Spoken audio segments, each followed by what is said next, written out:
today. I appreciate y'all adjusting the schedule accordingly with obviously a short week. Going back and watching the game versus Temple. Obviously, great team win. Very pleased with the defense and the way they were played for 60 minutes. The things they were able to do, especially with the turnovers later in the game, the difference. And they got to continue to be consistent, and that's what they've shown they can do the last few games. Got to clean up some of the missed tackles, which was an issue, obviously, for some of their explosives, and shore up some things here and there. Special teams played pretty sound. Offensively, obviously, pretty disappointed. I think our quarterback plays hard. I think the team, the offense plays hard, but not in the direction we need to go. Like I said, you go and look at the lack of execution. First and foremost, it's always going to be on me as the head coach to make sure we're putting our players in the right position, and us as an offense staff to make sure that the plays are appropriate in order for us to have success. But you go and look at one play, and you can almost delve into it just watching the film again. One guy on each play not doing exactly what we need to do, whether it's making a catch, right, a contested catch, non-contested catch, breaking a tackle, making the appropriate block, making the right call, a missed assignment here. And so then those things, one play after another, led to a poor performance by our offense. But the one thing I took away from that game, and I told the guys in the locker room last night before the press conference, is you could really see their grit. You could see the perseverance of this team, and that's something we can be proud of. And there's going to be ups and downs in a college football season. There's going to be goods and bads. There's going to be times that the offense is going to have to play significantly better than the defense. Special teams are going to have to step up, whatever that may look like throughout the year. We'll always be able to hang our hat on the way we play. Now, they don't give trophies out for being 4-1. They don't give out rewards for playing tough and hard. That's the minimum expectations of our program. So we've got to find ways to improve. We've got to find ways to improve quickly. Guys' day off today physically. We'll have some meetings and make sure they're taking care of their bodies as we get ready for a great Houston team. There's a reason that Houston was picked to finish first in the conference, because they are loaded with talent. They have a surefire top pick as wide receiver in Dell. Clayton Tune is a fifth-year starter at quarterback, so we know those veteran quarterbacks, what they're capable of and how great they can be, and they have a great understanding of this offense and what they're able to do. Defensively, they got an all-conference safety, an all-conference linebacker. They got DNs that pin their ears back and go. So we know what they're capable of. We know how talented they are. We got to come in and find ways to continue to improve ourselves. Looking forward to a great crowd Friday night. It should be a beautiful evening at Simmons Bank Liberty Stadium, and excited to get back for preparations and ready for a great conference game versus Houston. Ryan, when you look at the offense, you mentioned it's the one thing that keeps adding up. How concerning is it that the one thing keeps adding up more and more? It seems like these last two games where maybe it's a misplay here, misplay there, but it keeps adding up to where the offense isn't executing the way you want it to. Yeah, it is concerning, and kind of like I mentioned, I think the biggest thing for us, Evan, is we don't need to reinvent the wheel. We've seen that we can be explosive. We've seen that we can sustain drives. We've seen that we can do the things we're capable of. And it is concerning because it's not, these past two Saturdays, it hasn't come to fruition. And so, I want us to coach our guys really hard, show them the way we can do things. We got to look at it as an offensive staff and say, okay, are these plays, these schemes, do we need to change something up? Do we need to approach something different? We have our playbook, and we're not sitting there throwing the playbook out and saying, but is there something that we need to do or put our guys in better situations? So sleepless night last night, really, just to make sure that we're on the same page with where we need to go. And Coach Cramsey and our offense staff understand that we've got to get better. And our players do too. And look forward to watching the film with them here this afternoon and seeing ways that we can improve. I think they all know that. And, whether it's catching a football, right, those are the basic fundamentals that we're missing. A misstep on a block, right, a route 2 yards short, a quarterback misread. Those are things that are all correctable. And so the concerns are, yes, they're basic fundamental things that we're not doing and executing. The positive to that is it's not the end, because we're able to fix those things. So if all of a sudden we get it fixed, and we've seen it in games that we're capable of doing it, and so just got to put it to work. And we can't allow one play to have an effect on the next play. Now, obviously, when you get behind the chains and you're not able to do things you're able to do, it can be concerning, but we'll get that fixed this week.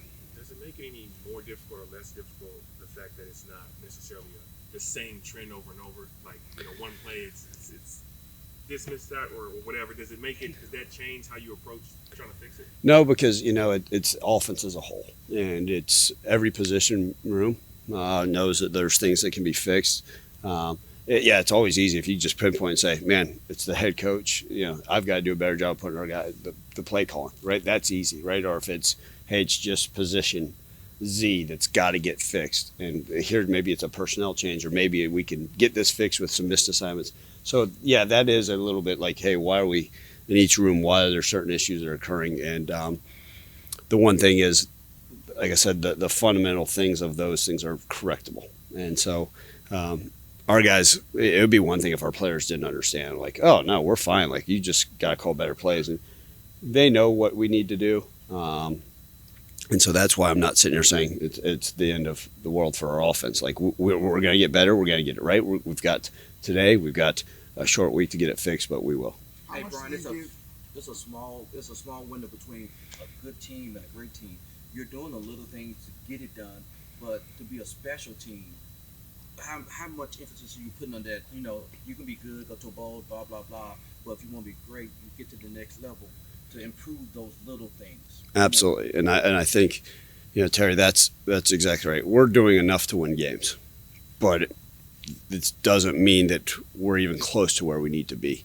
And the little things, everything that we're doing has to get fixed and improve upon quickly, because we know a talented team like Houston, we can't go out there and play like we did, yesterday. We don't give ourselves a chance. So I think our team understands that. They really do. And we harp on every detail of what we need to do to execute everything that we're, from an assignment standpoint, from a play calling standpoint. We are as focused as we've ever been, and excited about the opportunity to get better. And I don't think our guys sit here and say, oh, yeah, we've done some good things. No, we're not here to just line up and do some good things. We've got to find a way to go 1-0 this week and find ways to improve. And I think, frankly, our guys are ready to the next challenge, ready for the next opportunity. It will come soon enough, but there's no sitting there hanging our head, okay, we did these things, we're good. No, exactly right. That good is not what we want here. And good enough, if you play like that and then you don't improve, then you're not going to win many more games after that.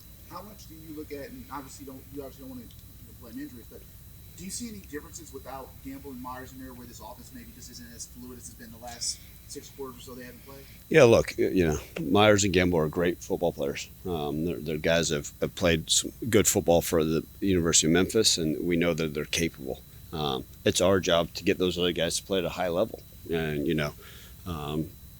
we saw some good things from those guys that are in there, but injuries are a part of football. And so we can't have excuses.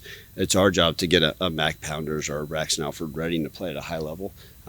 They did some good things. Can they improve? Absolutely. So whoever's lining up for us, where there's guys that are injured, they've got to be able to step up. It's got to be a next man up mentality no matter what the position is. With that, though, do you see a change where maybe the offense just is starting to maybe be a quicksand effect, where if a block is missed here, a block is missed there, the offense is starting to kind of feel like, okay, we got some issues. Not blaming them, but more just do you see a change in these last 6 quarters where, hey, something's missing and we have to fix, because, and it's not correlated to those 2 guys out, but since they've been out, the offense has kind of been off these last 6 quarters. Yeah, I think we've struggled to get into a rhythm early in games. And, I go back to what we've been able to do. I will always be thrilled to be a fourth quarter team. Now, it may cause the old ticker some issues down the road with there's no putting these games away anytime early. But the people in the concession stands probably appreciate we're keeping fans in the stands and keeping it interesting.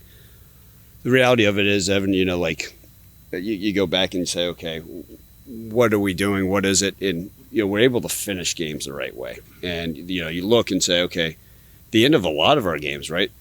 Midway through the third quarter, even this game, just all fourth quarter, right? The game before, midway through the third quarter, right? Navy game, midway through the third quarter. And so we're playing our best football towards the end of games. Now, is it getting into a rhythm? Is it having an understanding? Is it being to the point where we feel like we're better conditioned than our opponent? Maybe, that we feel like, okay, we prepared the right way all off season so we can wear down a team. And then when the going gets tough, okay, we're locked and loaded and we feel like we've prepared the right way and we're able to roll through a fourth quarter. So, I would like to start faster. Absolutely, we have to find that way. And you never want to go into a game, especially in midway through the third quarter, with 0 points. I mean, that's unacceptable. But I do think the way we are built, the way we've been conditioned, is no matter what the score is, 17 all, 50-49, 0-3 in the third quarter, that we know that we're capable of what we can do in the fourth quarter in order to take over a game. The fact that you guys still are winning games while going through this rest patch offensively, what does that say about the potential that this team has throughout the season? Yeah, I've always told you guys, I think the mindset and the approach of this team is phenomenal. It's the best I've been around a long time, and the potential is there, but that doesn't mean a darn thing unless we can put it on paper. I think we're showing that we're capable of doing a lot of things, right? We've shown that we're capable of having explosive offense and hitting the long balls and be able to break the runs and be able to block well and be able to tackle well and be able to get turnovers and play clean football. But the biggest thing for us is just being able to stack a complete game. And once you stack a complete game, then you became a good to great team. And then the great ones are able to do it and really well at a high level. And we haven't shown that yet. And that's part of that potential, that ceiling there's no ceiling for us. Like, how do we even get from good to great? And we're clawing at it, but we're not close. How do you look at this Houston team? Not Houston, excuse me. You've been here for this rivalry for 7 years now. You've seen where these games have been back and forth, big thrillers. Obviously, last year didn't go the way you wanted. What is it about this game, one, that the guys should get up for, and two, is it going to be a shame that this series will not be continued because they're going to the Big 12 next year? Yeah, look, a lot of credit. They're a program that's had a lot of talent, a lot of success over the years. I've been fortunate to be a part of this great rivalry. And I think that people get the sense, our fans understand the importance of the game. There's a rivalry. We have a lot of fans from the Houston area. We have a lot of players from the Houston area. So I think that's part of it, right? There's that uniqueness of, okay, hey, you play in Arkansas State that may be regionally closer, but sometimes maybe our footprint may be a little bit more in Houston. And we've seen the back and forth of those games. Anytime you have the opportunity now to go play a team that's highly ranked, that was a preseason top 25, I think that's important. Look, the future schedules is we can control what we control. They're the conference realignment, all that stuff. I think it's ever changing, and that's maybe that's another discussion for another time. But just excited to play them Friday night, and I know our fans are going to be there. It's another national TV game for us, and I think it's great to be able. Both programs can put this type of rivalry on display. And speaking of which, maybe you don't have a favorite moment, but is there kind of something where this rivalry seems to bring out a lot of greatness in both of these teams? Is there something that kind of maybe stands out to you? Is it 17? Is it whatnot? Or yeah, the walk-off kickoff, walk-off field goal by Riley Patterson. I think obviously there weren't many fans in the stands for that one, but that was pretty darn special for what he was able to do and the way the team was able to win that game. But hopefully we can continue to create another memorable moment in the favor of the Tigers this Friday night. Speaking of conditioning, you expecting anybody back this week who may not be out, and any injury update other than the regular function versus the midseason? Yeah, I think we came out last night pretty healthy, is what you want. I mean, obviously there's going to be a short week, right, getting the guys back, getting their legs back underneath them. Houston has had, they'll have a full week. They played a Friday night to a Friday night, which is favorable for them. But no excuses. We got to get our guys back. And then we'll see, with us not practicing today, I'll have a much better feel for where we're at from an injury standpoint tomorrow to see who can truly go. Because, sometimes on a shorter week, time runs out, and then, these guys that you expected back, maybe they can't get back in time. But we'll have a better understanding, especially tomorrow morning for practice. Right. Obviously, this isn't your first short week, but when you do have a short week, what does that look like practice-wise and just the time that you guys have to prepare? Yeah, the advantage of playing an 11 a.m. game was right after that game, you tell your guys to take care of their bodies, but then as a coaching staff, you're able to watch that game right away that you just watched. So whether coaches were able to watch it at home on their laptops or iPads or come up to the office and put that game kind of to bed. So last night, obviously, watched the Temple game, early game, was able to take all the notes that we needed on it. And then last night actually started watching some Houston. And then this morning, again, making sure we're all on the same page as a staff with a staff meeting going over Temple. And then now we're preparing for Houston. So this afternoon, we still need to discuss Temple with our guys because there's so much to learn from and so much that we can get better from. And now today is kind of – every day is like a next day. So Monday is a Tuesday in my mind. I have no idea that it'll be whatever, October 3rd, right? It's all tomorrow in my mind is going to be a Tuesday. All right. Now that you look around, Tuesday is going to be a Wednesday. So we just kind of move the own calendar in my head. That's the only way I'm smart enough to think of things as we progress. But we'll be smart with the way we practice. I'm not saying that we will cut back a ton of periods, but we're going to be, we got to make sure we're fresh. And, you just can't just say, okay, we're going to come out and bang and do the same old thing we've always done, because it is moved up a full day. So we'll be smart. We may cut some periods and some practice just to see where we are, to make sure that we're, as good as we can be, healthy, fresh for the game Friday night. Getting those extra hours in that early kickoffs definitely helped you. Yeah, it did. It does help. I know the fans aren't necessarily always a fan of the 11 a.m. game. Again, I can't take the blame on that one. ESPN was kind enough to us to do that, but it does help because, some of these we've played away games, and I go back to when we played at Tulsa on a late night Saturday night game. We got back home at 5 a.m. and then we turned back around and played Navy on a Thursday night. It's like those times okay, well, I haven't slept. I'll sleep maybe that Friday night if that opportunity presents itself after the next game.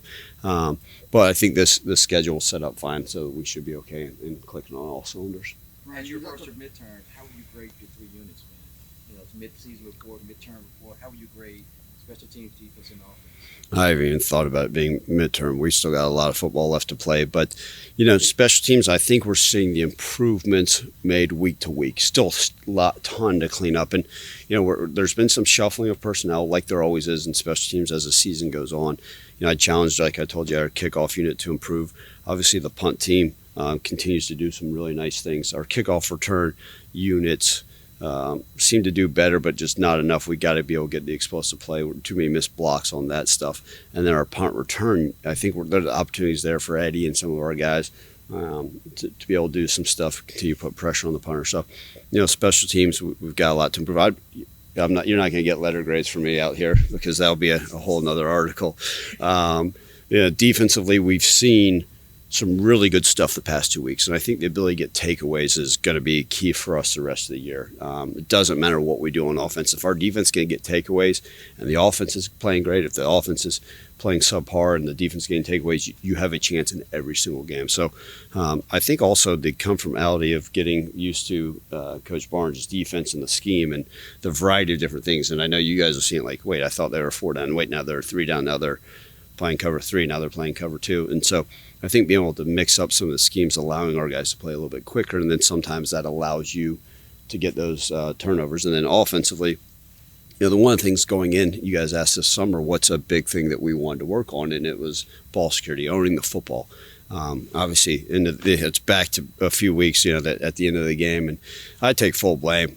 We shouldn't have dropped back pass. I got full faith in Glover to pass the ball, but missed assignment up front, and that's 100% on me. I take pride in being able to manage a game the appropriate way. Like I told you guys, that's poor on me, and I'm really mad at myself for that. But offensively, right, we've been able to own the football, but I keep using the word consistency. We have not been consistent enough, and you're exactly right. We've got to find ways. Grading it's not good enough, and we've got to find ways to continue to be consistent as an offense. I've got great faith. We got great players, and it's on me to make sure that we are finding ways to have success on offense. Ryan, last thing for me. You mentioned the crowd, obviously, Friday night.